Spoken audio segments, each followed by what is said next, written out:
Hello and welcome everyone to 10th Battle on Board Arena tournament. 10th Battle on Board online Blitz tournament, I should say.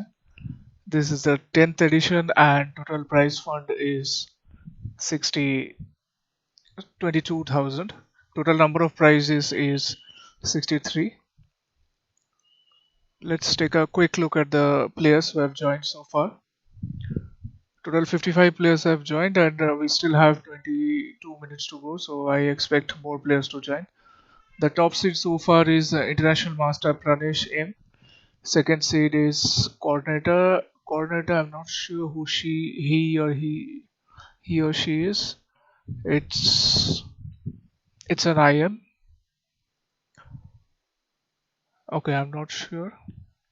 Anyway, the third seed is Vugar Rasulov from Azerbaijan. Fourth seed is Elan Azuela from Philippines, I guess. Elan Azuela, that's his name, from Philippines. Fifth seed is IM Zubair from Russia. Artyom Zubritsky. Sixth seed is Rook Gambler, another player from Russia. That is Mr. Rick. Seventh seed is Grandmaster Dipta and Kosh. That is Master Assassin 123. Eighth seed is I am the Frankenstein. Frankenstein is Arunno Ghosh, I guess. Yes. So he has already mentioned main account is Arunno 1. Ninth seed is Aradhya Garg. He is the reigning national junior champion. 10th seed is I am Aguntuk. That is International Master Shayantan Das. 11th seed is FM Elas Srihari. 12th seed is I am Nira Shah. He is also the reigning West Bengal and national under 17 champion. 13th seed is Aquarius D11 or Aquaria SD11. Oops, I didn't saw that coming. So someone from Guwahati, Assam. Okay, 14th seed is I am Gurubundu, that is International Master Orgadeep Das. 15th seed is I am Sergei Klimenko from Ukraine. 16th seed is Kingfisher 999, that is CM Kushagra Mohan. 17th seed is Nikhil Dixit, FIDE Master. 18th seed is Ferocious Lion 98999, that is Ritwis Parab from Goa. 19th seed is Bharat Subramaniam, International Master, very young talented player. 28th seed is Carter Priest 27, that is national champion, national under 17 champion Samrita Ghosh. 21st seed is MG underscore 19. He's one of the organizers, Arindam Mukherjee. I must tell you that the tournament is organized by my good friend Arindam Mukherjee and Santu Mondal and their acquaintance Partha, Pratim, Manna. 22nd seed is TKSK or I don't know how to correctly pronounce it. Harsh Suresh from Chennai, Tamil Nadu. So he has updated his name and details in the Leeches profile. The next player is Gublu 18, 23rd seed. Sorry, 22nd is Vanshilal. Vanshilal. Okay, I guess that's probably his name. I'm not sure. Anyway, Gublu 18 is Shoujo Mukherjee. Next player is Obaro Jyoti. He's rated 2103. He is from Assam. 25th seed is Shoikot 123. That is Shoikot Saha.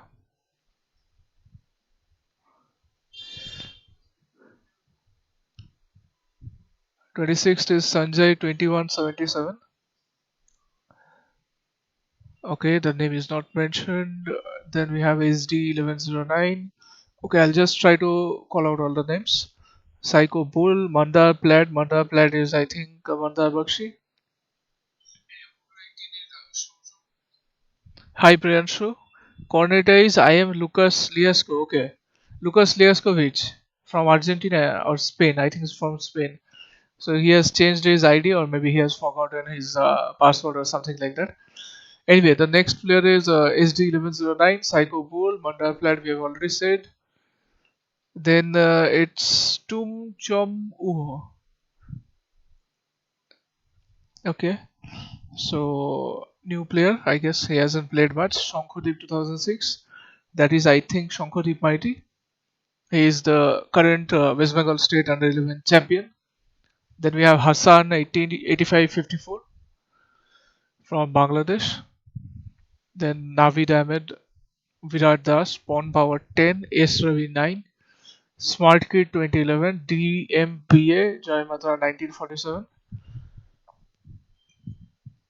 Bukar Podam 2, Sai Sarvesh Jan, Seru 1997, Ritujoy 5, 509, Mishka 49, I Ago I am, Narendran P, Priyanshu 1990, Guttu 0585, Adi 2006, Bionic 1234, Nam WC, Shaurya B, Danger T, Ratul 2010, Bali Kole, Onibroto Bhadra.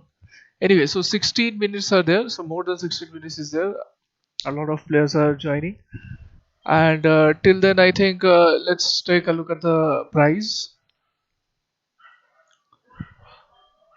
So, the 10th edition of Battle on Board Online Blitz tournament has 63 prizes, which is a lot, and we are back to the arena mode.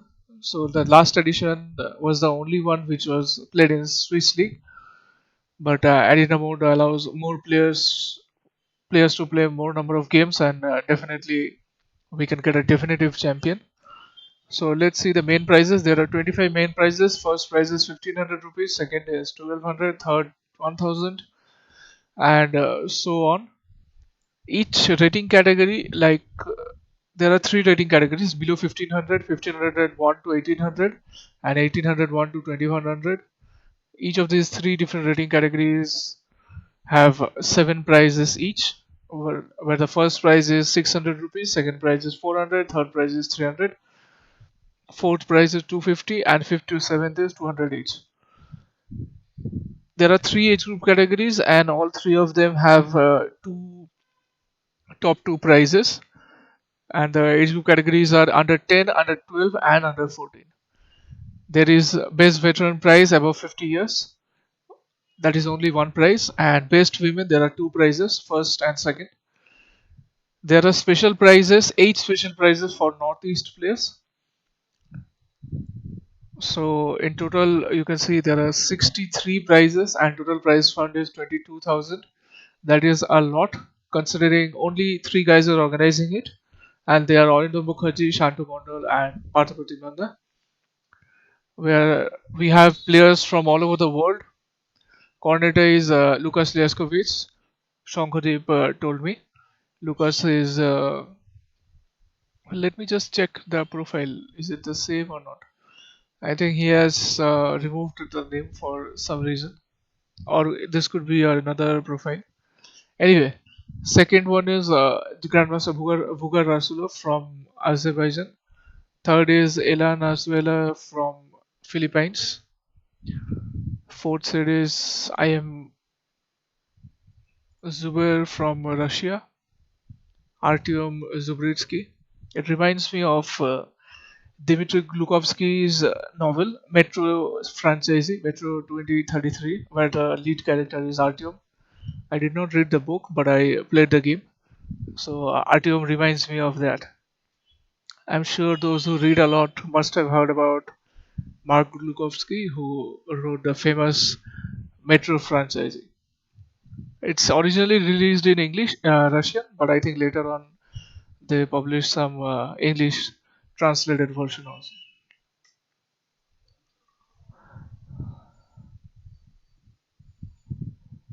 So international master Dr. Milakis, who is a regular at Battle on Board online tournament, has joined. He is from Russia. Alexander Ulanov,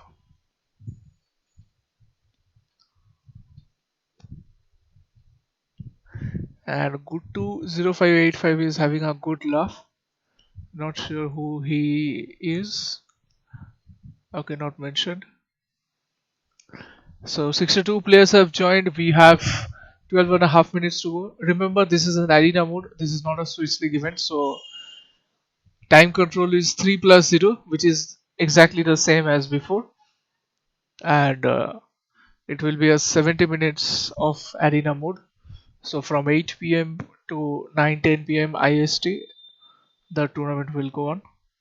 If you are spectating this event or if you are participating in this event, then let us know in the comments. Who do you think will win the tournament? What will be the final score at the end of 70 minutes? And yeah, you can predict top three.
64 players have joined so far.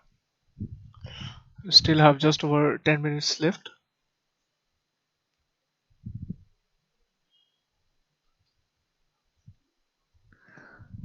Don't berserk Lil or Lee.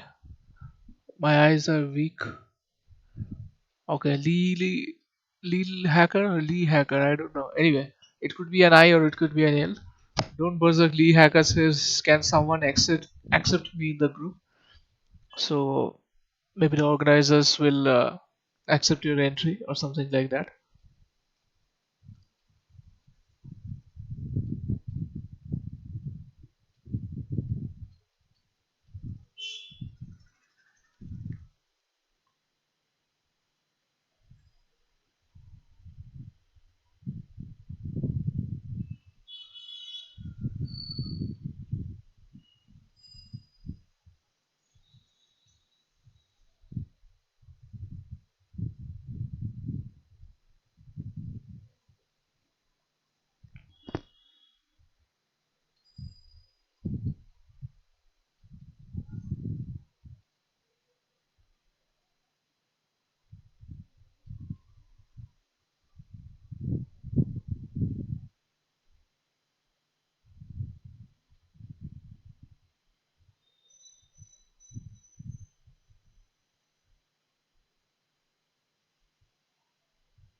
67, let's see who all new players have joined.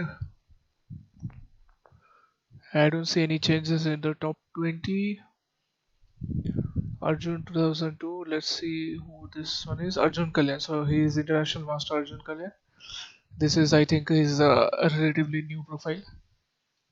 So that's why title verification is not done. This is CM Kobe Magic, most probably Bhavesh Mahajan, I guess. No, Navin Jain. So that's a different player. And yeah, okay, so the list is keep getting updated.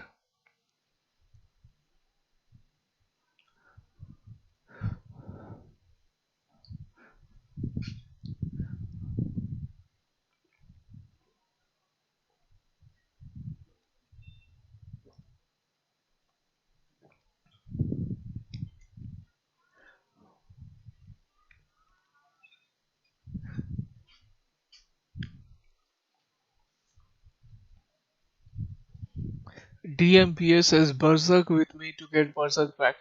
So yeah, since Arena mode is back, Berserk option will also be there. Berserk means Daksh Raj Bole from Pune, Maharashtra. His profile also says Berserk with me to get Berserk back. So he loves to play Berserk events. I mean Berserk matches, not events.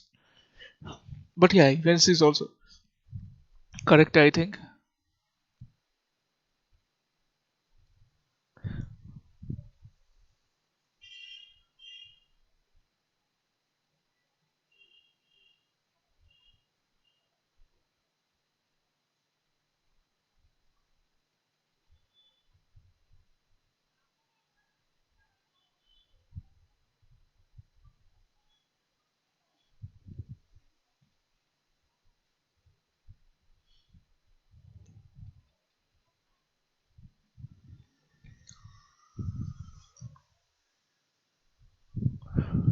Less than 7 minutes to go. 68 players are there.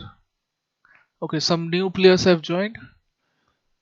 Now the new top seed is Zavin Andresian from Armenia. Zavin Chessmood is his site.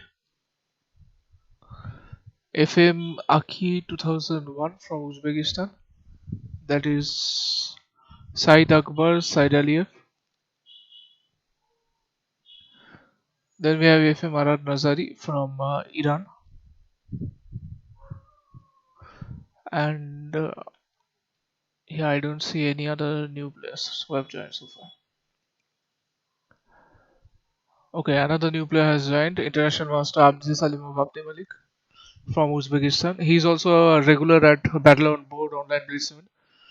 So one thing is quite evident that these three organizers like Shantu Bandu, Arindam Mukherjee and Partha, they're doing something good, that they're managing to get strong title players in each of their events. And this is the 10th edition they are organizing in, I think, less than 3 months. So in a short time they have built a very good brand name, so that players are coming back to play the tournament.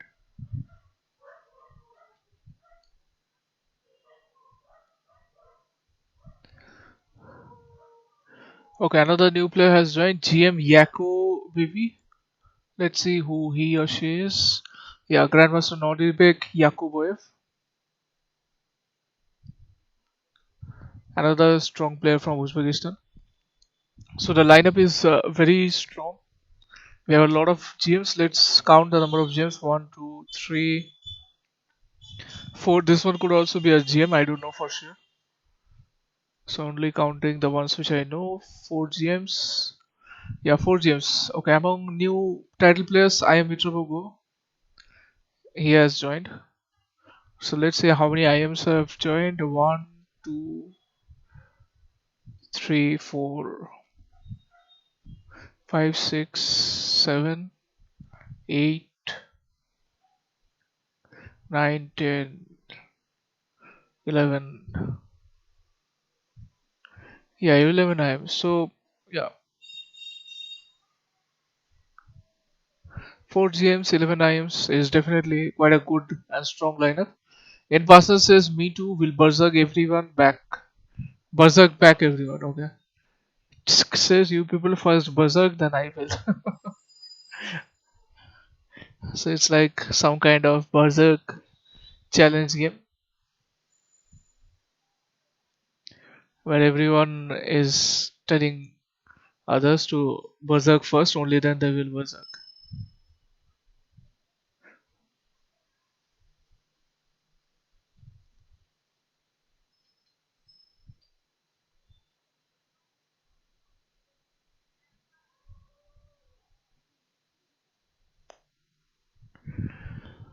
Just over 3 minutes left for the first round to begin.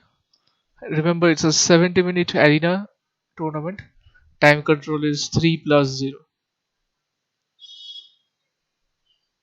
So it's like some kind of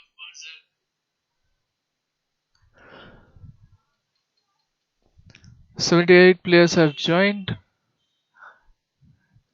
So everyone in the chat is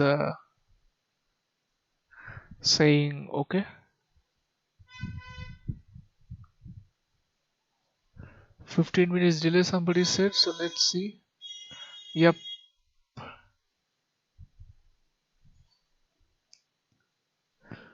So still 17 minutes to go for the first round to begin.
Less than 10 minutes to go for round 1 to begin.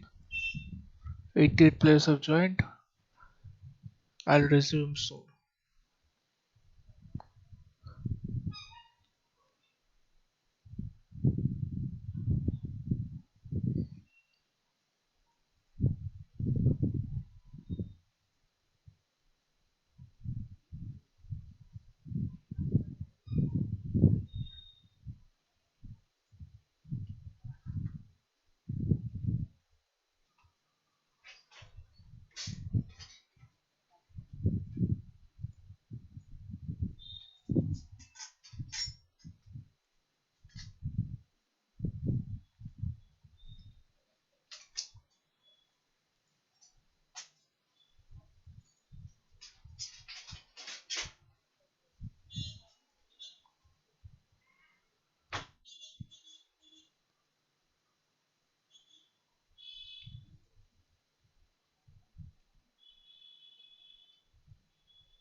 5 minutes to go for round 1 to begin. Not round one, I mean the first game to begin because there are no rounds.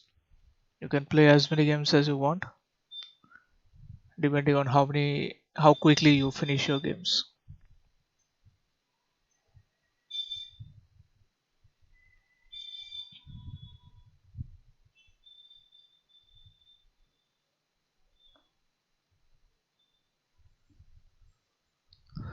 So 91 players have joined, just for 4 minutes left for the games to begin.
2 minutes left for first game to begin. 92 players have joined so far. Okay, I can see another new title player has joined. Grandmaster Kachi Pachi. Humayun Tufigi.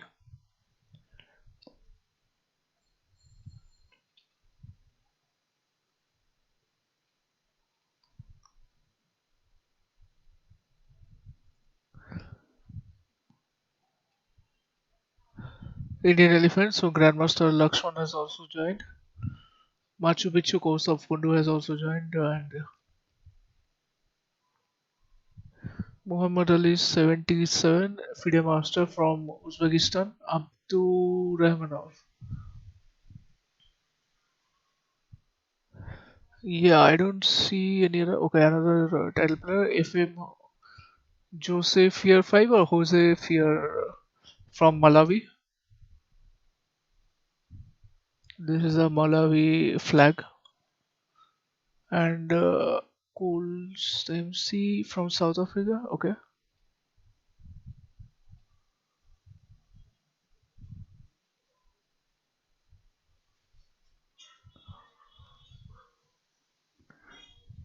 Okay, so less than 1 minute to go for the games to begin. So let me know your prediction. Who do you think will win the tournament? And let's see some fantastic games.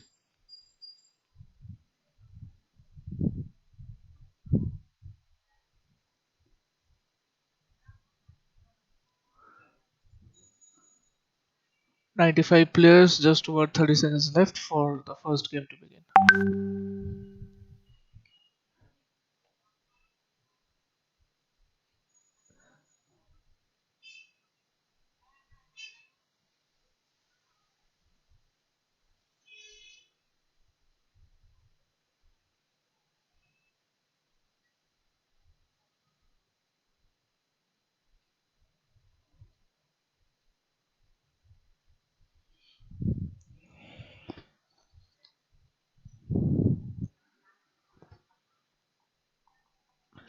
Okay, so the games have started.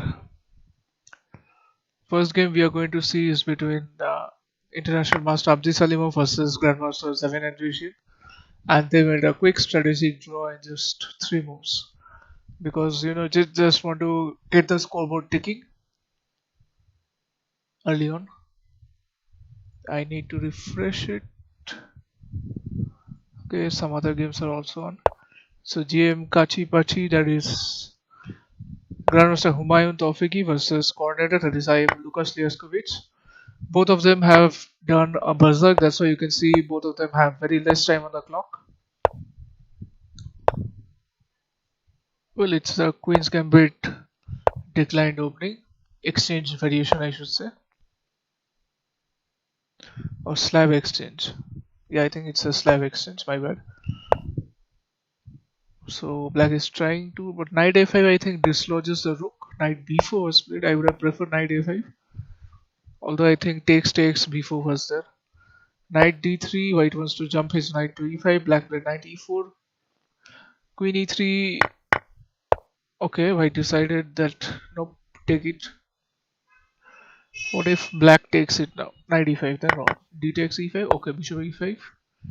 Bishop g6 providing support to the e4 pawn just in case later on in the future it gets attacked, and always keeping the option of e3 alive so that in the future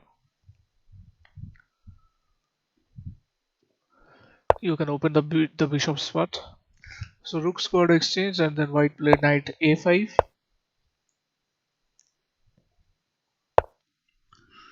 So it will come down to the last few seconds on the clock to determine the winner, as both players are playing very fast and no one seems to have any kind of advantage. Maybe rook c8, queen c1 will be played or not. d5. How does white bring the knight into action? Okay, knight c6 I guess is the plan.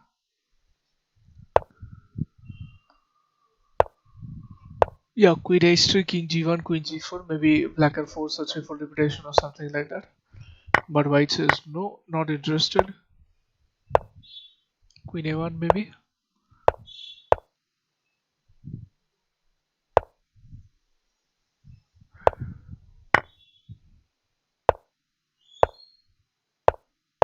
Okay, I think black got a draw unless. Yep, etc. King e7 would have led to some difficulties because of bishop c5 check, so that's why black decided to repeat the moves. Anyway, let's see the game between Pro Pritam versus Grandmaster Ditan Ghosh. Let's see who is Pro Pritam. No idea. So Pro Pritam is playing with white pieces, Diptan is playing with black pieces, bishop f3, gf3, and white's king side is absolutely weak. So it's just a matter of time before Diptan capitalizes. Knight g6, side is knight h4, knight f3, and f3 is gone. Yeah, black is completely winning this. I think rook f3 is a better idea. Even knight f3 is also fine. Yep, rook f2. The reason behind this is now king g1 will have rook f8 and okay, king f1, rook f8 and over. Checkmate in the next move. Queen f3, rook f3 mate. Yeah, white is just delaying the inevitable with this. He wants to sacrifice all the moves. Well, according to when you're playing in leeches, I didn't know this is a bad strategy. You should have just simply resigned. Anyway, let's see the next game, which is on for a while. White is I am Zubair from Russia. Black is I am Frankenstein. That is Arno course. Queen e3.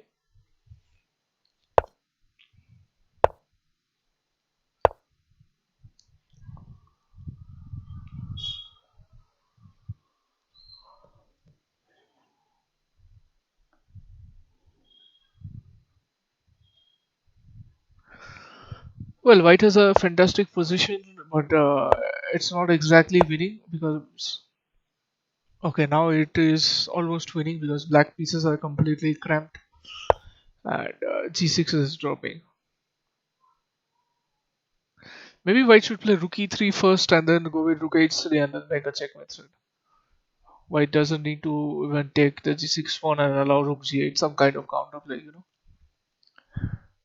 Rook e3, queen e2, I mean queen a2, rook h3, queen a1 check, king g2, queen g7 is yeah. So maybe then queen g6 check, king h8, rook e3, queen a2, rook h3, rook e2. Okay, not allowing queen a3 at all. Yeah, I think that's practically a better idea because allowing the queen to come to the long diagonal a1 h8 helps black only, not white.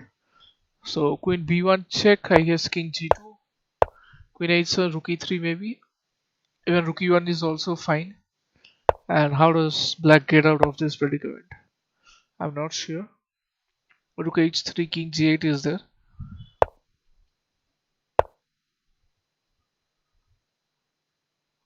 White is very low on time, so whatever white needs to act very quickly. Idea is not clear behind knight h3, so that is the reason black played queen f6, took g5, rook g6, king f3.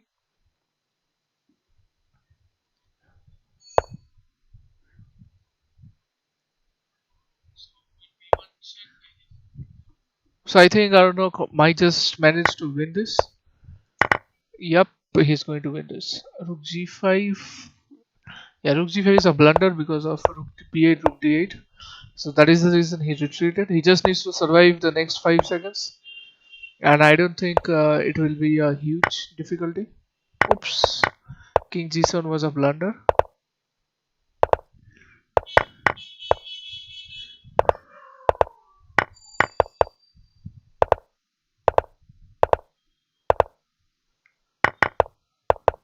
Oops. And black has won the game. Fantastic comeback by Arnok. Never said I. Anyway, let's see the next game. Guess Me 1 versus I am a Mitrogo. Who is Guess Me 1? I'm not sure. Guess who I am. Who am I? I don't know. I cannot guess. I'm sorry. So Mitrogo opted for Benko Gambit. Knight d5. Typical A and B pawn sacrifice on the queen side of the board. Knight e5. Well, if the e knight also jumps to d3, I think black has a fantastic position. b6 pawn is the only concern, but I don't think that's a huge threat.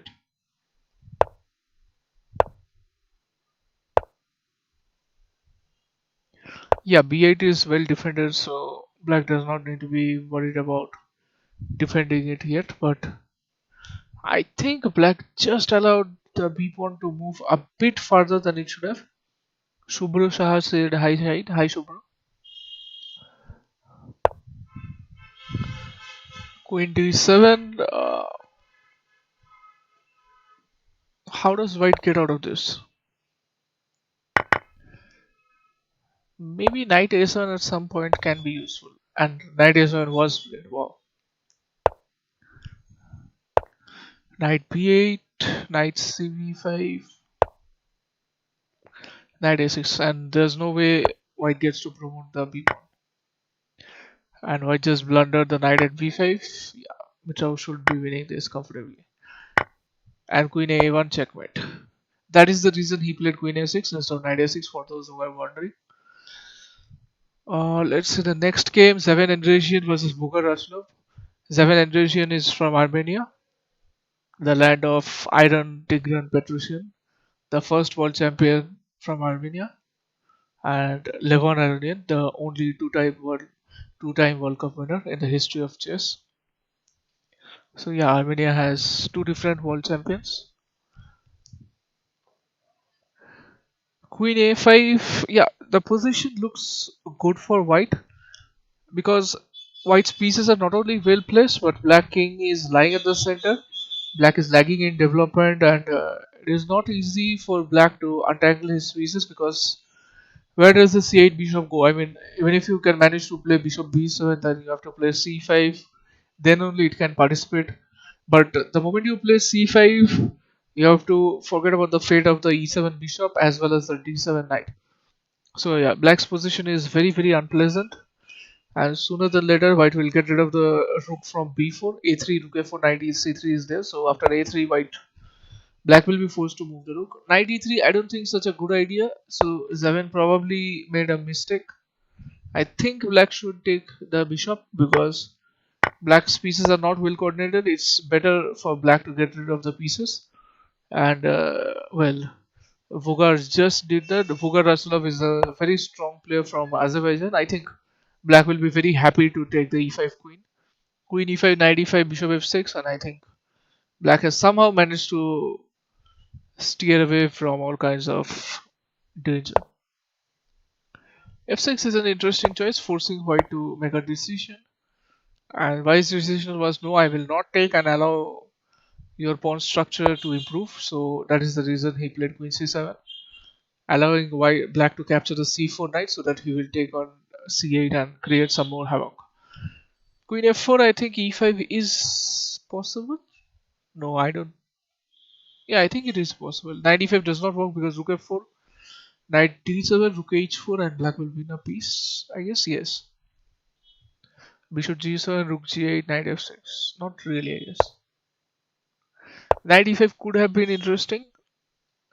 Again, its time is very less. I think knight e5 probably wouldn't have been such a bad option. Yeah, although black's pieces were in misplaced and they're not having any kind of harmony, but somehow white managed to get back. Rook d5, cd5 should be played without a shadow of doubt. No, why queen d5? I'm surprised. I think he wants to keep the d file open for the rook. And yeah, Ravasulova is definitely a very strong player. So if he thought queen d5, definitely he has all the right reasons for it. Yeah, white is completely in a trouble, I should say, because black has managed to get back into the game. Queen f3, bishop d5 should be played, not bishop c4. Because white's knight is no longer a threat. Yeah, and now rook c1 doesn't pose any kind of major threat because rook c1 is queen d5. That's why he played queen f3 first. In the next move, white's plan is to play rook c1, but queen d5 already stopped all kinds of plans. Queen e2, and now probably rook d8 or rook b8. The rook needs to come into action. Okay, he needed to save the a6 pawn, I guess. But yeah, black cannot win this game without bringing the rook into action. So finally, he brought the rook d8, rook c1, f5. The idea is to play f4 and e4 and so on. e4 was played first, and now maybe g5 and then f4. Because it's already endgame, black should not be hesitant about pushing his pawns. Yeah, I think black is just making things difficult for himself. And now c5 has to be played. If you play c5, a5 will drop and you cannot save c6. See, the reason I was saying that black should have played g5, a4 and so on. Before white could create any trouble, black should have created trouble on his own. But Rasulov took a bit longer. He cannot even play d2 now. Yeah, now. Oops. Pre-move. The hazards of pre-move. Something like this will never happen in an over-the-board tournament, but yeah, it can happen in online event pretty often. Kingfisher 999 is, I guess, CM Kushagra Mohan, if I'm not mistaken. Yes, he is CM Kushagra Mohan. And his opponent is Grandmaster Diptan Ghosh. So, King f5 would be blunder because rook e5 checkmate. So, of course, Diptan is not going to fall for it. He played King f7, rook e5. d3. If white takes, then black will take cb3. That's interesting. And then the pawn will roll. And if you play rook e1, then rook a4 will be there. So after d3, I think white is completely lost. Nothing to be done. King e3, dc2, king d2, cb3. Yeah, it's over. b2 and over. Okay, let's see the next game. I am Abdi Salimov Abdi Malik of Uzbekistan is playing with white pieces against I am Zubair from Russia. It's almost an equal position, but it's not actually equal. Although the material is equal, but of course white has a total control of the c file. That definitely gives white some kind of advantage.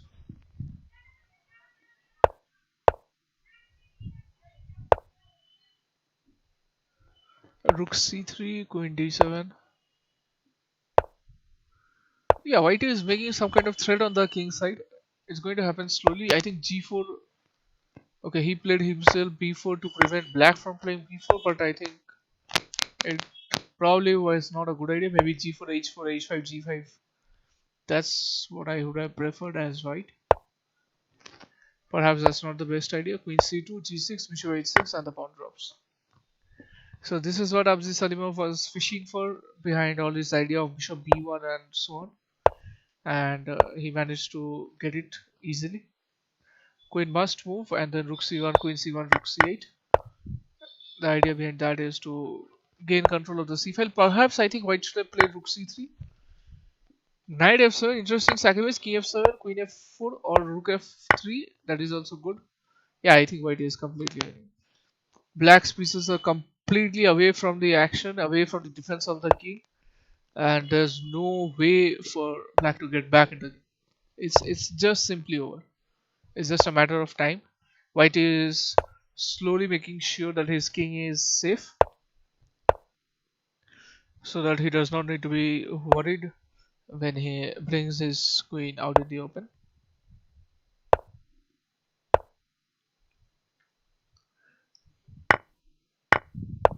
Bishop g7, rook f4. Yeah, rook h4, I think, or queen g6, making queen h6, queen g8. Too many threats for black to defend. Okay, let's see this game: Frankenstein versus Bugar Rasulov. That is Arindam versus Bugar Rasulov, and Arindam has offered a draw, which black happily accepted.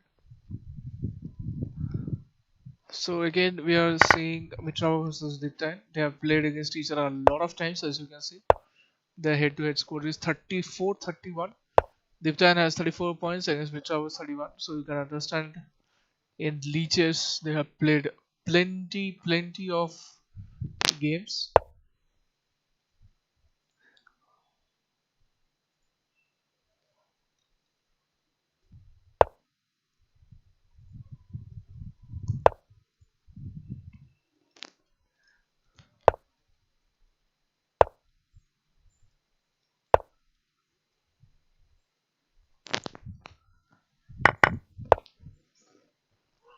Knight c5, and now white is in a huge pickle. Although rook d8 was coming with a check, so that was not a huge trouble. But I don't think white is still out of danger yet. This black's pieces are well coordinated, and if anyone who is driving the game, then that is black. After the queen moves, black will play b4, push the knight back, d1, b1, or a2. Everything is unpleasant wherever the knight retreats. Knight c5, idea is to play knight a4, I guess, but then white has knight c4 to defend the b2 pawn. Okay, knight e4 was there.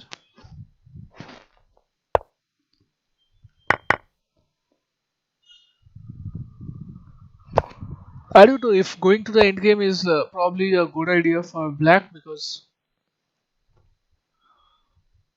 I don't see any kind of advantage for black any longer. White has to take, otherwise white would have risked a bad pawn structure. Yeah, draw seems to be the obvious result, but now black should be concerned about rook c4 because it's a double attack. I think knight d6 is the only move, and Divtan played knight d6 and offered a draw. Mitrava had earlier offered a draw, which Divtan declined, so of course currently white is just going to return the favor by declining the draw. But perhaps the draw offer can be declined, but draw offer on the position which is present, I don't think that can be declined, because draw seems to be the natural and obvious result in this position. Knight c6 is a blunder for those who are wondering. Knight c6, knight c6, king c6, king c4, and white wins the resultant king pawn endgame because of the passed pawn on b file. Okay, if white takes, and black is threatening knight d4, but how do you defend the b pawn? It's a corner. Yep, it's gone. So black is aiming for knight g4, h3 has to be played, I guess. Knight h5, that's interesting.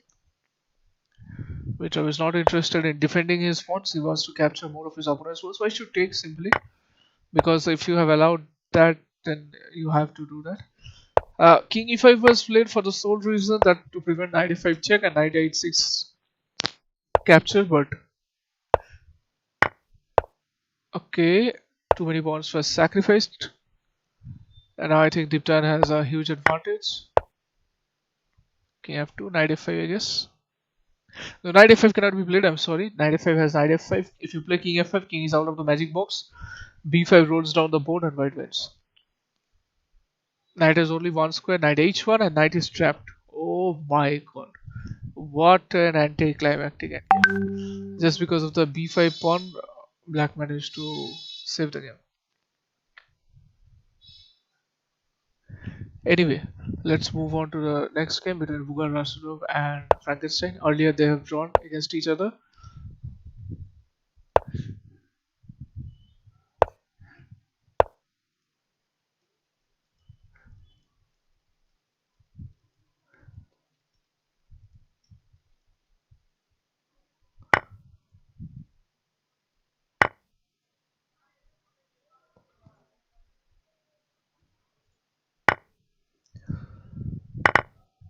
So a lot of pieces got exchanged in the 3 consecutive moves. Yeah, the resultant endgame seems to be a draw because white can save the bishop with bishop c4, but the problem is after knight a4, if you play rook a1, knight b2 again attacks the bishop. So perhaps that's not a good idea. What should white do? I don't see any good continuation. Rook e3 is fine, but black should take it probably. Yeah, or rook d4, grab the a4 pawn first. Okay, and the game is drawn. So the second encounter today also ended up in a draw. So less than 50 minutes left, 47 minutes and few seconds left for the tournament. Currently, Vugar Rasulov is leading with 25 points. Mitrov is at second position with 21. Diptan is at third position with 20 points. Plenty of games left to be played. Let's see someone's game whose game we haven't seen yet. Aryan Varshney. Let's see what he is doing. FIDE Master Aryan Varshney is a very strong player. He has one IM now, I think. Maybe two if I'm mistaken. White has rook and bishop and knight against black's two rooks. So theoretically, white's position is much better than black's, and white plays a very bold move, rook e1. But how do you defend the b5 pawn? Okay, knight b6 is there. But yeah, I think I personally would have preferred to capture one more pawn before exchanging of the rooks. Because I don't know if it was the best decision. d6 can be played, but perhaps white needs to hold it back. Bishop f2 and take the pawn first. Bishop f2, e4, bishop c3, but that will allow black to push the pawn a bit further. King e6, d7, rook d8 has bishop h4. Yeah, white is winning. So yeah, rook e1 was well timed by Aryan. It was not early. It was absolutely at the right time. Yeah, a5 will not fall because of the bishop, but black is not aiming for a5. Black is aiming for b3. Now bishop b6. Yes. So if you take on b3, white takes on e5, c5. e5 is well defended by the king, and black has zero chance to get back in the game. Okay, so he's still looking for resources. If white goes bb6, then king d5 was there. So that is the reason he played king d4. I think he should have gone king bishop b6, unnecessarily allowing black to have e4 with a check, and king f4 should be played so that black cannot play. Yeah, I think black resigned it. Anyway, let's see which game. Nikhil Dixit, what he is doing against. Okay, so Nikhil is completely winning. It didn't go for queen c2 because just in case white had gone for king h8, not queen c2, queen f7. I'm sorry. Okay, let's see which game are we going to see. Yeah, we haven't seen these two players game. Ilan Azuela versus Nilash. Yeah, Nilash is completely winning both on time and the position.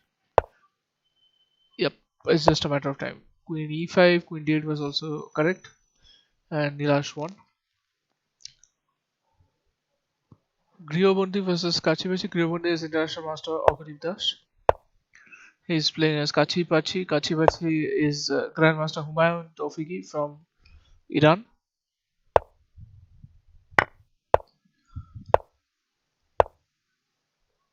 So Black has attempted to launch an attack on the king side of the board, but I don't think he has been successful in his attempt.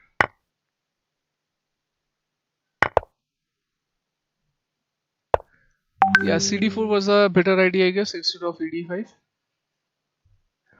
Because why would you allow Black Knight to jump around the board and create trouble? Because CD4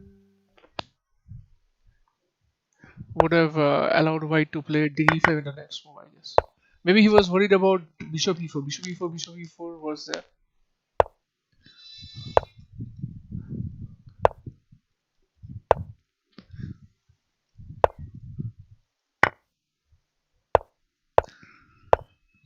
Okay, now C6 is coming. How does Black stop it? D6, very interesting. Rook B7 is the idea.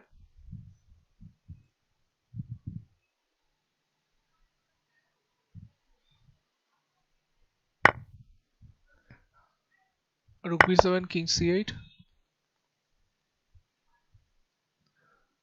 Now what?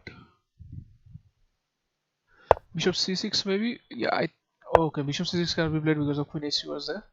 Rook 8, Rook H1. Oops, no. There is Queen E1 mate. So Aurangzeb is very short on time, 22 seconds, and now his opponent is also having the similar amount of time. Queen F4, idea Queen H2 checkmate threat. No! White has to give a check in every single move. Because there's a checkmate threat on EH2.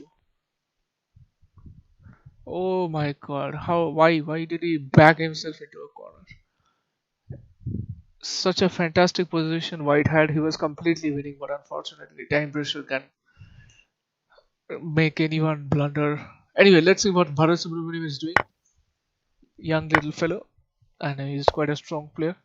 So once the bishop moves, then he has the idea of knight c4, and he played that bishop e4, knight ec4, obviously not knight b4 because of the discovery on the c3 knight, knight d6. Black is not interested in exchanging knight for the bishop for obvious reasons.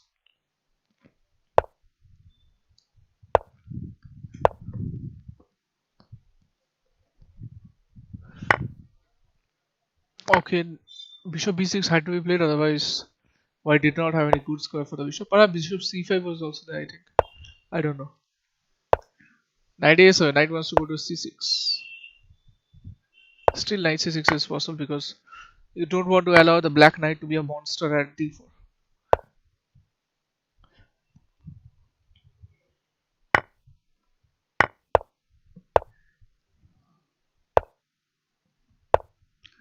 King f8, king e2, king bishop e5.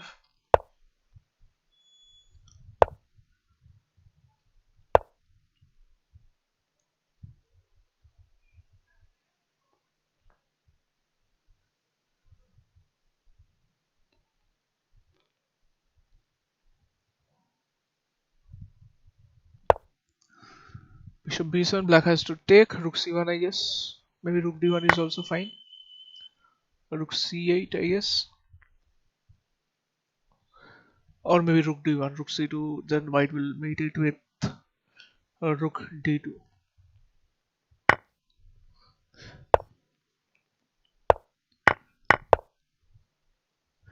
King d2, bishop a6. Yeah, black is ahead by a pawn, and Razulov should win this comfortably. Although time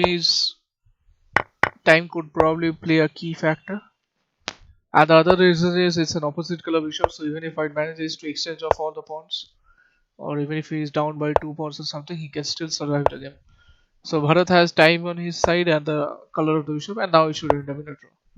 There's no way black can win this unless White makes a blunder. Just move repetition, bishop c4, bishop b5, and so on.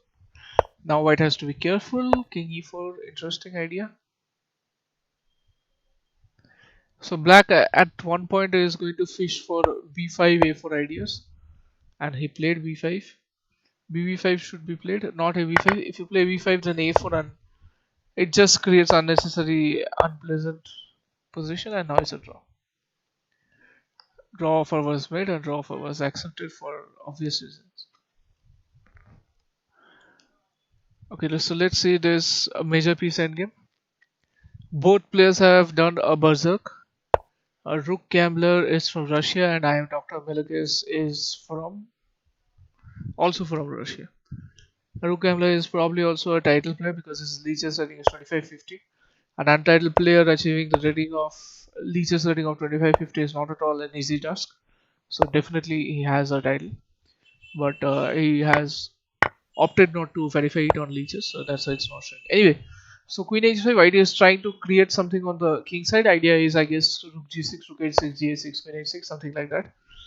But black is not interested. Black just wants to exchange of pieces to reduce the attack. And the game should be a draw unless someone does a huge mistake. I don't think Rook e3 was such a good idea, or I could be proved wrong. I don't know.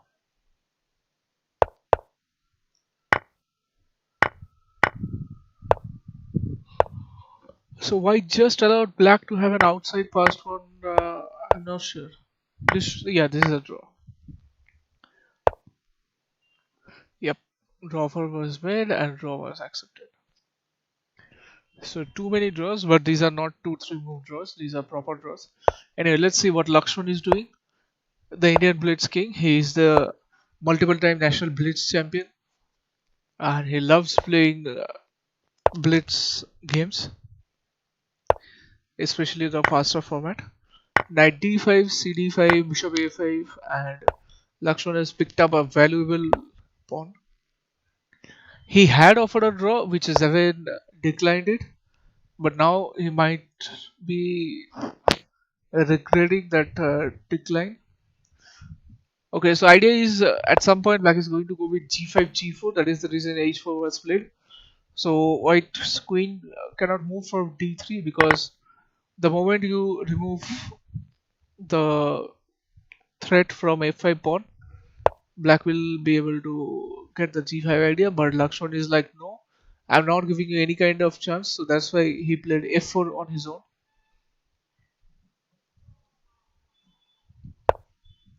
Queen e6, bishop d2, supporting the e3 pawn so that the rook is free to move around. Perhaps rook c1 at some point. Yeah. Knight e4. Black's knight is very well placed. So the idea behind rook e8 was simple: knight d2, queen e3. Knight g3. Idea is queen e3. It's a simple threat. Yeah, knight e2 is there. Bishop f4. Fantastic tactics by Zevin. Yeah, I think now black is winning. g5 f4 should be the plan. Of course, b7 drops. Okay, black had to save both b7 and d5, so he decided to give up the b7 pawn and save the d5, because if d5 drops then the b3 bishop's diagonal will be opened, and that can create a lot of trouble. Knight e2 check, and it's over. Yeah, the rook is gone for free, and if you play king h1, queen h2 bet, king f1, and it's also loose. Anyway, let's move on to the next game. Let's see someone's game who we haven't seen yet. Aguntuk, that is International Master Santu. He is playing against I am Abdusalimov Abdumalik from Uzbekistan. Knight e5, gf8. Of course, white needed to defend the f2 pawn before going on to capture the g5. So he played f3 for obvious reasons. Queen e5, queen g5, I guess.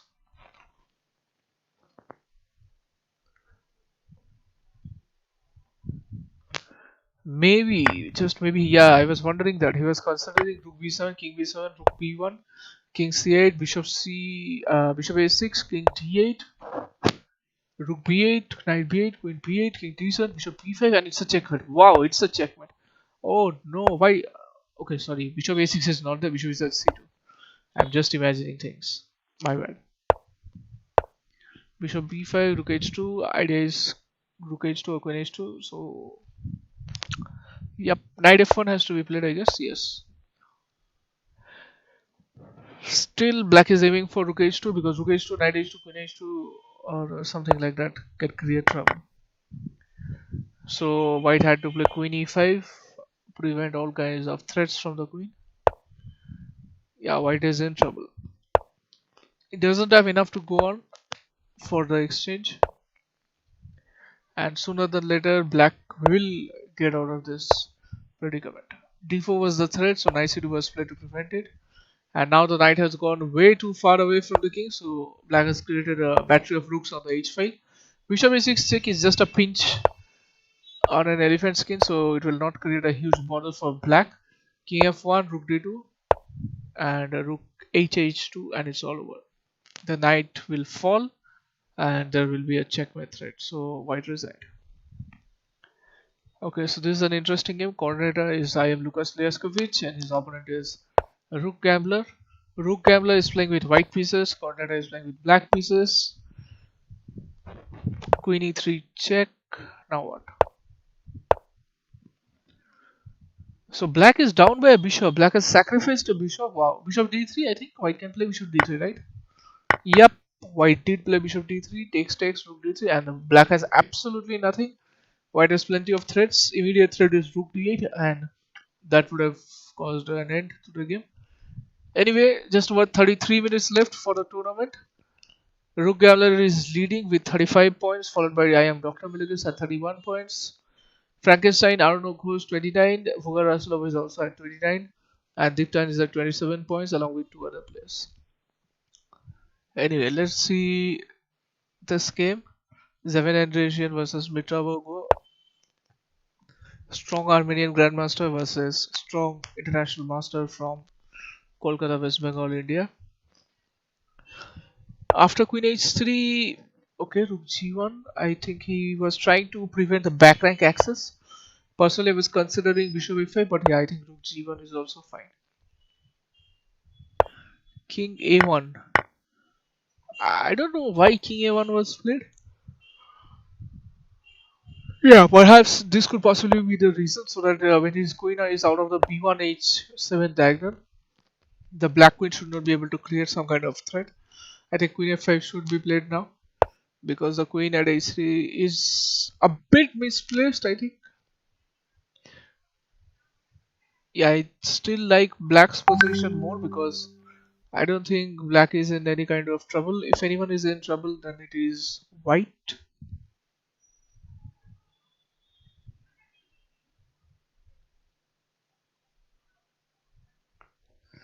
White has played a3 to create an escape square for the king. It's called a coffee house move, because generally a coffee house has a lot of entry and exit points. Those who have been to a proper coffee house, not cafe coffee day or barista or something like that.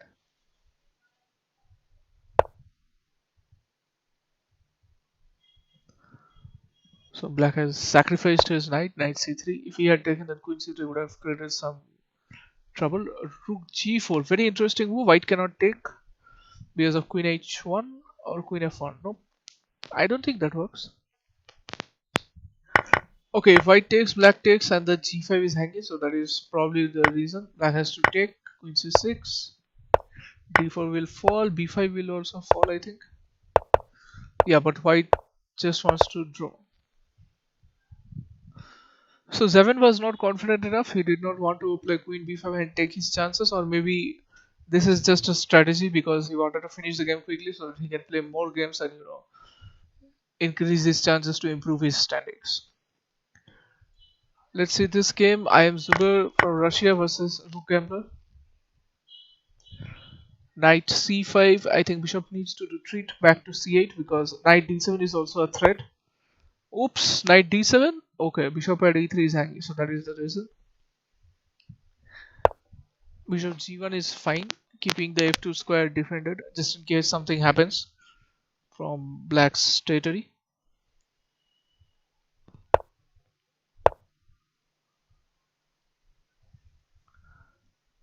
b4, bishop needs to move somewhere. b6.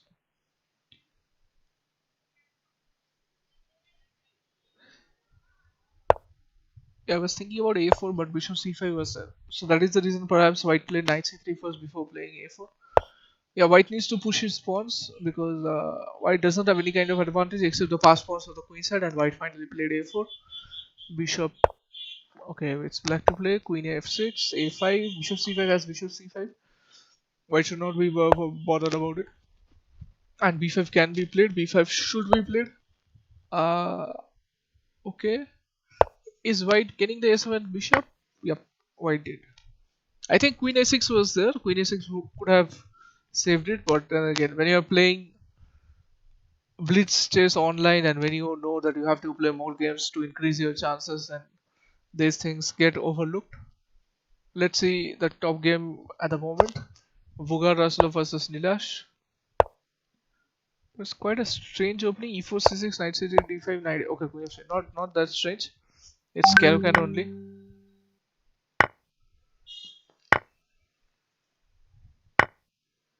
Queen E5.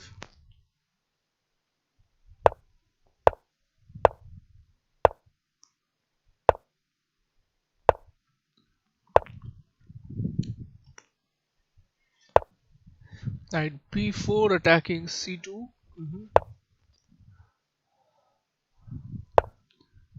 Yeah, White's position is extremely passive. Nilash is playing actively and Rasulov the knight. Bishop B8 perhaps and then B6, A6. Yeah, Bishop E5 is also fine.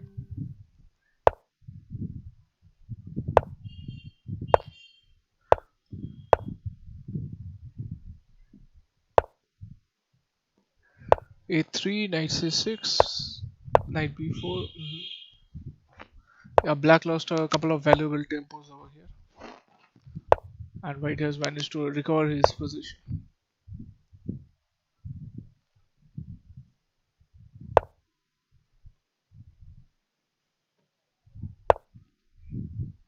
F5 can be played, I think. But the question is, should black play it? Yes, and black did play it. Rooks also got exchanged at E1.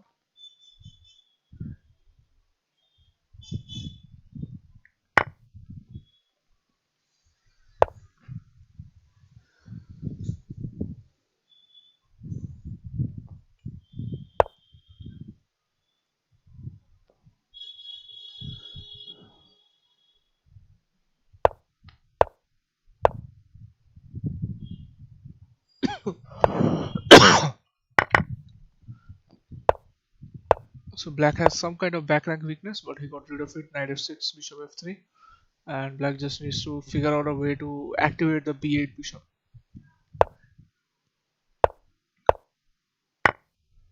Oops, f5 also dropped. g7 is hanging. Yep. Knight d5 has rook g7. No, rook g7 had rook f5. That is the reason.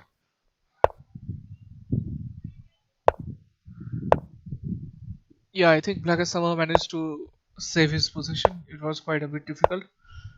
Rasulov has very less time on the clock, and it will be incredibly difficult for him to. I was considering king h7, king j6, but I think this is also not a bad idea. King e4, I think knight f6 check.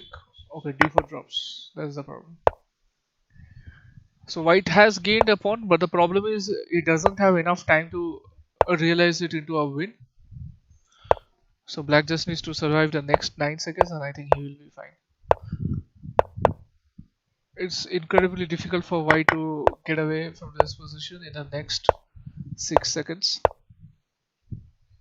Although a5 is hanging, c5 is the last option. Knight is not trapped. Knight can always escape from a3, so black is fine. Should take. Black should take, otherwise d5 unnecessarily will create trouble. Yeah, 2 more seconds to survive for Nilash, and then he will win the game. King e4. Yep. So white is just making pre-moves. He's just surviving on pre-moves. Minimum black always has a draw. Black just needs to get rid of the pawn. It's a draw, but unfortunately white has run out of time. Fantastic play by Nilash. Anyway, let's see the next game. Whose game are we going to see? Yeah, Frankenstein versus Rook Kemmler. What? It's over. Okay, knight h6 is the threat. Too many threats. Even if you play queen f5, still knight h6, rook f7, knights there. Anyway, just over 24 minutes left. We have seen a lot of players from the top. Let's see players who are playing at the back, what they're doing. Let's see what Shokorib is doing against Notorious. So bishop g5, knight bd7 position is more or less equal.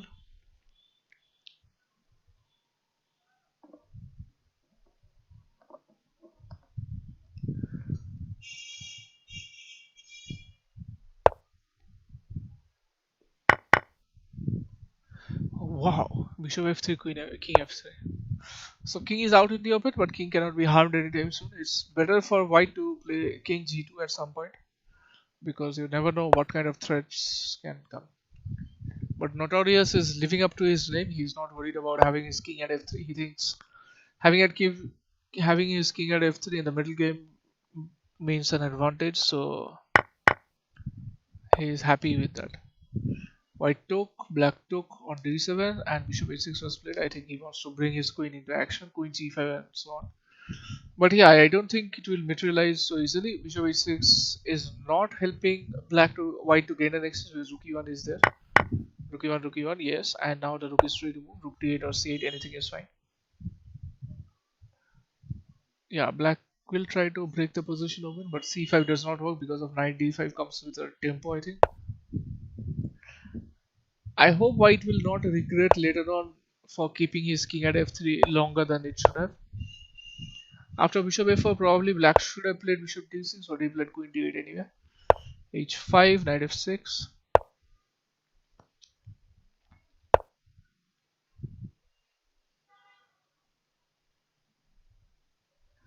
Bishop g7.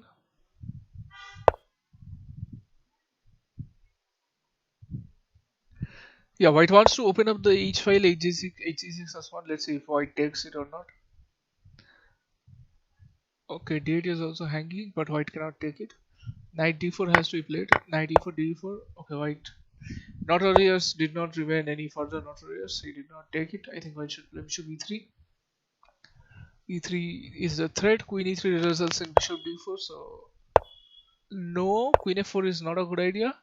Why would you allow your opponent to have a passed pawn on e2? I think white will regret.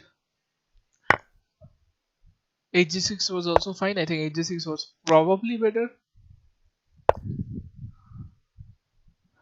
h5. Now what? Yeah, queen e4. I think I would recommend queen e4. White needs to get rid of the e2 pawn as soon as possible because he's running low on time.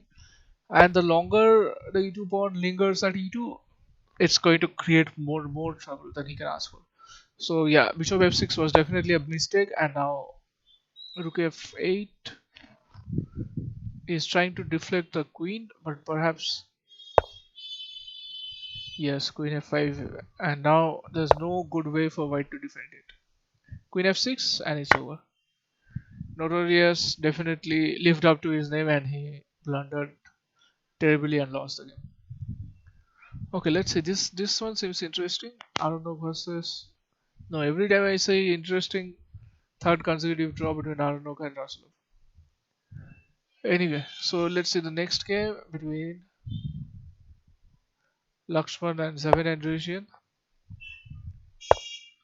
Lakshman is playing with white pieces, Andresian is playing with black pieces. Neither player has gone for a berserk. The game just started, but they blitzed out the first 22 moves. The c6 pawn is in a pin and black is in trouble. c6 dropped. Yep, queen c6 can be played. No, b2 was hanging. That is the reason.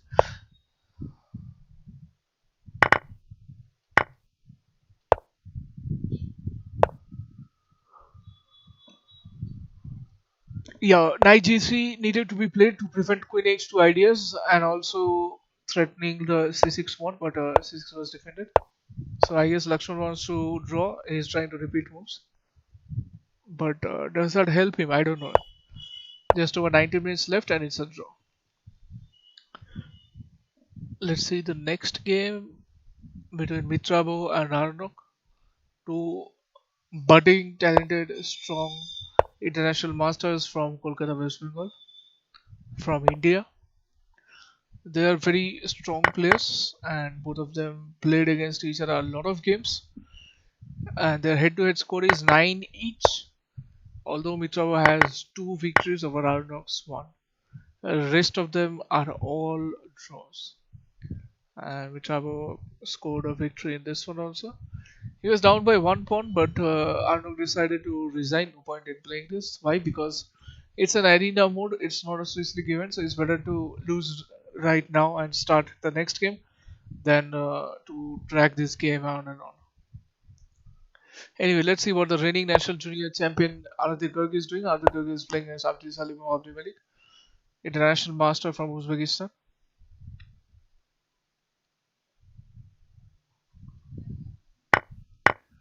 So White has sacrificed, hoping to get something. I am not sure what he will get, and it's over. So Aradik immediately after sacrificing arrived into a lost position completely.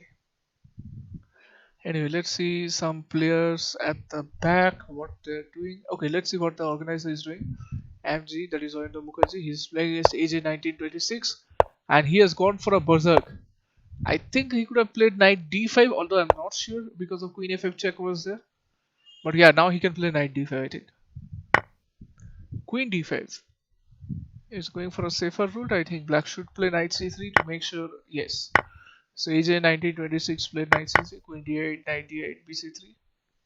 Although white has gained a pawn, but not a substantial advantage because it will take a while to realize this advantage. King d2 because queens are off the board, so white does not need to castle.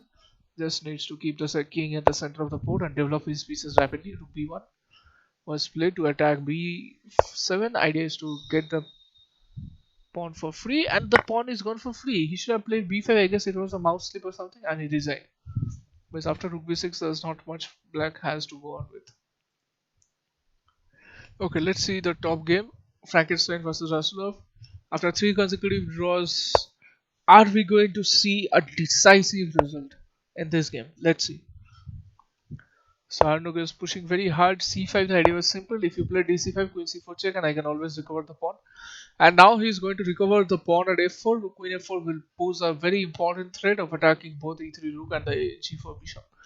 It will be a fork. Rasulov is thinking, what should I play to minimize the damage? Of course, he has two options, but he found out a resource. Between moving the king and saving the bishop, he played bishop e6 to save both bishop and rook. After queen f4, he moved the rook, took at d6, pieces got exchanged. And I still think black has an advantage. Why? Because black has a bishop pair and the position is open. Although that does not necessarily mean that the game is over for white, because it's far from over and b7 is about to drop unless black plays bishop c8. Although bishop c8 is no longer good because bishop t5 check, rook f7, and that will be absolutely devastating for black. So Rasulov, despite having a bishop pair, I don't think he's in a good position. Bishop d4 was played so that if you play knight e6, then you'll be in trouble. Rook b7 was played to gain an important valuable pawn. Bishop b7 has to be played, I think. Yeah, there's no trouble. You cannot create any kind of trouble with bishop e5. So knight e6, interesting. But why that? I'm not sure. I'm absolutely not sure. There must have been something which I missed. I don't know, definitely so, because of course the players who are playing, they are much more stronger, and when you're playing a game you tend to see more than when you're spectating it from the side. And I think this will be the fourth draw between them in this particular tournament. So yeah, I don't see any reason. Even if white loses each one, it's alright, but white should try to hold on to it. but white cannot hold on to it, unfortunately.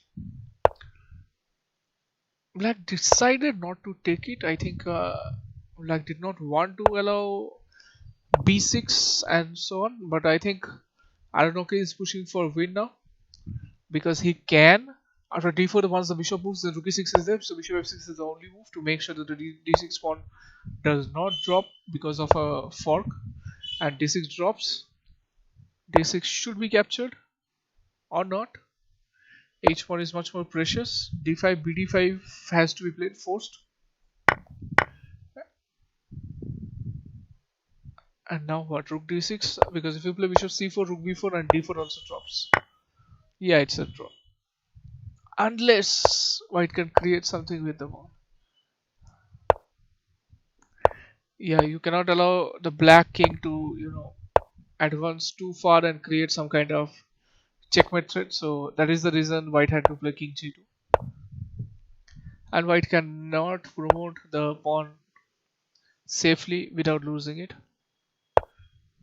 Although white has a couple of extra seconds, so he will definitely try to squeeze something out of this position, because it's not going to be that easy for black to play pre-moves.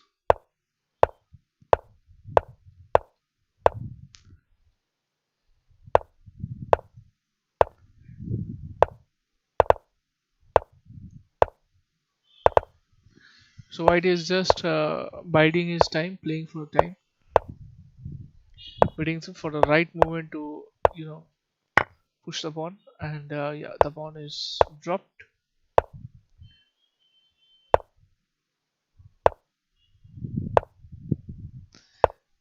It should be a draw. Yes, it is a draw. Yes, that's a very nice thing to do. It's quite surprising that Leeches does not consider the position as a draw. White had to play bishop g6 and then make it a draw. Okay, now practically there is a way to win actually. So yeah, Leeches, it's not Leeches' fault, because king a1, bb1, king a3, bishop c3 is a practical checkmate. Similarly, the same thing can happen on the h8 corner also.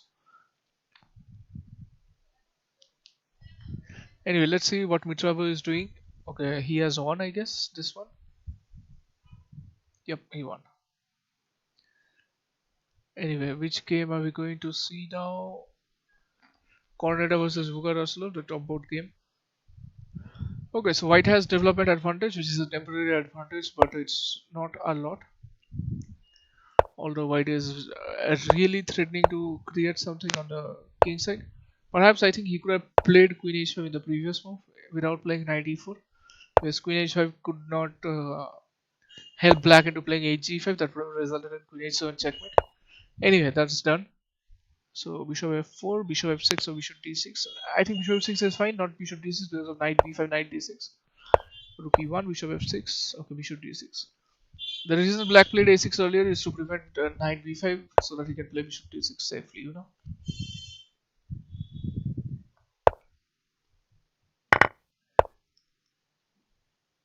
So a lot of pieces got exchanged quickly. The tournament has just over 11 minutes left. h4, bishop d7,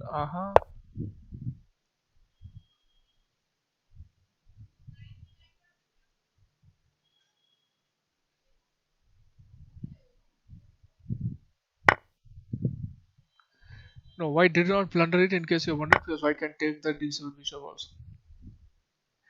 I just wanted to exchange it. e5 bishop is hanging, it must move, and now queen b7, I guess, or rook b7. Yeah, rook b7. Queen b7 would have allowed black to play rook a b8 and unnecessarily drop the b2 pawn, but b2 will drop anyway. Because you cannot. Okay. Corner changed my mind. b2 will not drop anyway anytime soon. Queen e2 offering queen exchange, so black is forced to take, otherwise e6 will drop.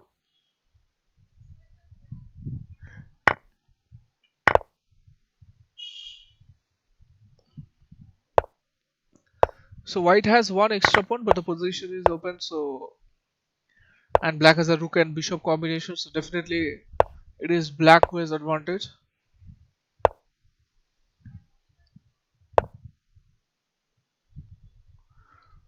Of course, it's not going to be easy at all for white. If white wants to win this, then white has to play extremely accurate way. I do not think rook a6 check was such a good idea because unnecessarily it allowed black to gain a tempo. Black is definitely focusing on the king side. F3? How do you get out of the checkmate threat? No, knight e3 check is there, but then king e4, rook a4. Yeah, I think f3 is good. Knight e3, bishop e3, rook e1, king f2, rook h2. Black is winning. Yes, black won. Rasulov won this. Corneta, you cannot save the game, unfortunately. Yep, it's over. So white just completely ignored all possibilities for black, and that definitely cost him this game. Rook g2, yes. Yeah, white should not be bothered. Black should not be bothered about losing the e5 pawn. I mean, black is no longer losing it because king f4, king rook h3, I guess, or rook g2 is also fine. Yep, it's over. I mean, just basic simple rook pawn ending theory. If you know that, you know that this is completely winning for black. Yep, white resigned. Okay, let's see the next one. Mitrava versus Arindam. Their last game was a draw. In fact, the last 4 games were a draw.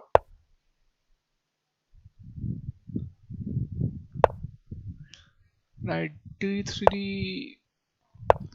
The position seems more or less equal, but if anyone has an advantage in this position, then it's black because of his pawn at d4. Although I cannot say the any longer because a bishop got exchanged with the knight, and there is no easy way for white to take advantage. But oops, black just blundered pawn at h5. Let's see if white can capitalize. I think bishop g6 is possible. Yes, bishop g6 is possible. And black had to resign because whatever you play, it will be over. If you play king g8, rook c8, bishop f8, bishop h7, king g7, queen d4, and white will win. Wow, incredible finish. And here, let's see the next one. Need to refresh the page.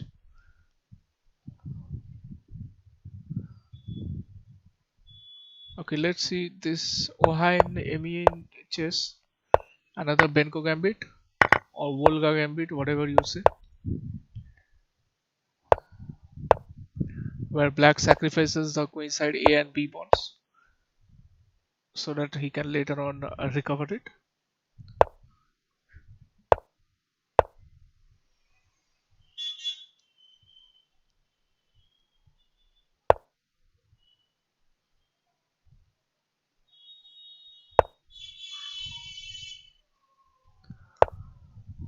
Knight b6.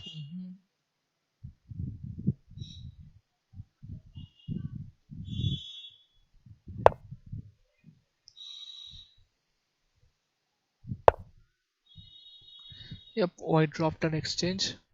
Yeah, I think FM Ohanyan images. This flag is from Armenia, I guess. Yeah. Let's see if the name Emin Ohanyan. Yeah, Emin is definitely having a fantastic position. Wow. Do not play King E7. It's a blunder because it checkmate in 2, Queen D6, King E8, Knight C7 over. So black must play King G8. King G8 must be played. Yes. Knight D6, threatening Queen F6. Yeah, white should not hurry about taking the B4 pawn. But I think black is out of danger. Yes.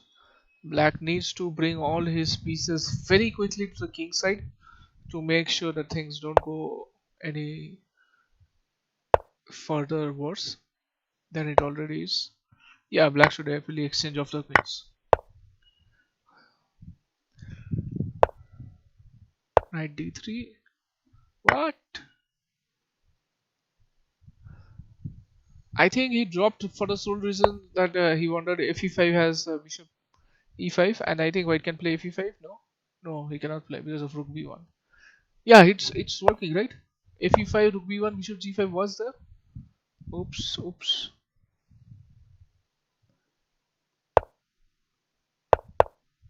Is there a checkmate? No. Yeah, queen h6 and black wins. Not interested in taking the knight. Okay, now also black can take queen d2 check is still there. Yeah, rook f3 mate. So white Abdul Salimov got a winning chance, but somehow he couldn't capitalize. Wow, that's strange position between unknown wizard versus international master Mitrogo. Who is unknown wizard? Let's see. Nope, name is not revealed. So black is winning, but black is a bit low on time. Queen e1 checkmate or yep, checkmate ends the game. So it doesn't matter what time you have, because if there's a checkmate on the board, then it will be over. Anyway, let's see the game between Dictar and Mitrogo. The game just started. Dictar opted for ready.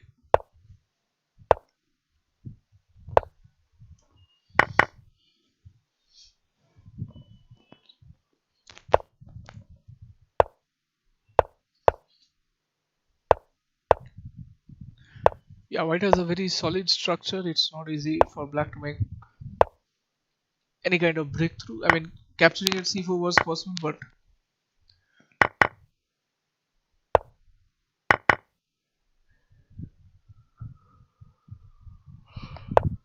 and now white ended up with a backward d3 pawn, which is definitely not good. He had several chances to play de4, but somehow he was not interested. I'm not sure why. I like black's position more currently. f4 would have dropped the pawn before playing g6. f4 can still drop the pawn, I think. f4, rook e4, g5.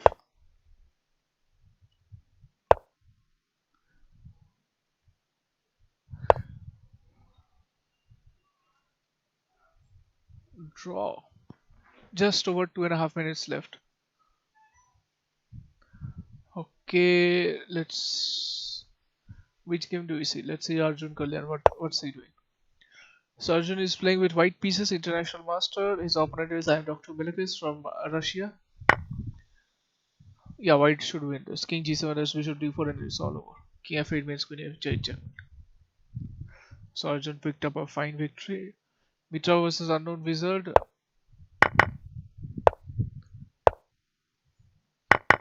Why number 1 is playing against number 31? I'm not sure. They have done berserk. In terms of leeches, I think there is no one who is free between 2 to 30. Again, I don't know. It's only good for Mitrava because he's playing fantastic chess and he deserves to win the tournament. Yep, Queen e7 has to be played, I guess. Okay, King a7 is also fine. Check and the knight drops. Yep, all over.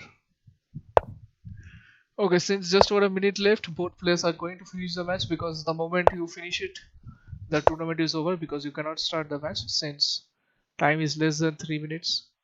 So a new game will not start.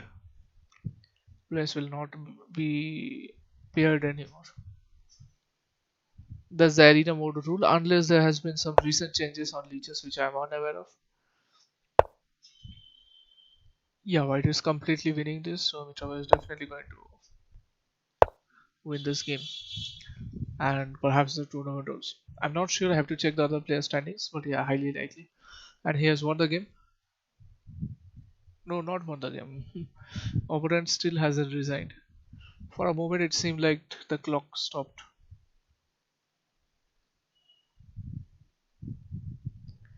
So unknown wizard is just going to let the time run out. I guess he's not going to make a move because there's nothing for him to make a move. A3, bishop c3 he can play, but it's all over. Knight f6, queen f6, queen f6, and it will lead to a checkmate. Draw. Black offered a draw and white accepted. I don't know if it was such a good idea. Maybe it was. Maybe no one can catch up. Anyway, let's see some final games. Time is up. Some games are on, so whichever games have started before time ran out, those games will be finished. If e5, bishop e5, knight f6, king c5, maybe? No. White decided to exchange. Yeah, white should be able to win this. Bishop c6, king c5, bishop e5, and so on. And white already, Seven already has a pass pawn on f5, so it's all over.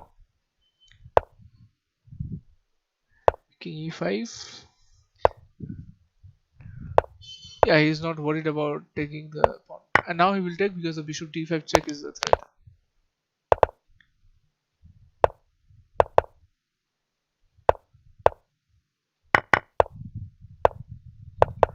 Yep, it's over.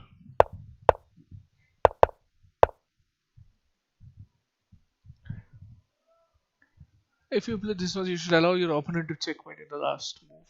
Anyway, let's see the standings of the tournament. Mitrava won the tournament with 57 points. Rook Gambler from Russia finished with 55 points. Corneta Lukas Liaskovic finished third with the 48 points. The Grandmaster Diptan Ghosh 47 points, fourth. Fifth, the Grandmaster Fukar Rasulov also with 47 points of Azerbaijan. Sixth, I am Zuber. What's his name? I forgot. Let me check once. Artyom Zubritsky. Seventh, I am Nila Shah, 44 points. Eighth, FM Aryan Farshni, 44 points. Ninth, I am Arun Ghosh, 42. 10th, Ilan Asula from Philippines, 42 points. 11th, FM Arad Nazari, 42 from Iran. If 12th, FM Ohanian Emin from Armenia, 42 points. 13th, I am Arjun Kalyan, 41. 14th, FM Ilas Sriyari, 41. 15th, I am Dr. Villegas, 39 points. 16th, Grandmaster Lakshman, 38 points. 17th, Mohammad Ali, 77 from Uzbekistan, 38 points. 18th, Aradegak, 38 points. 19th, Singham Dance, that is I am Pranesh M, 37 points. 28th, Grandmaster Humayun Figi from Iran, 37 points.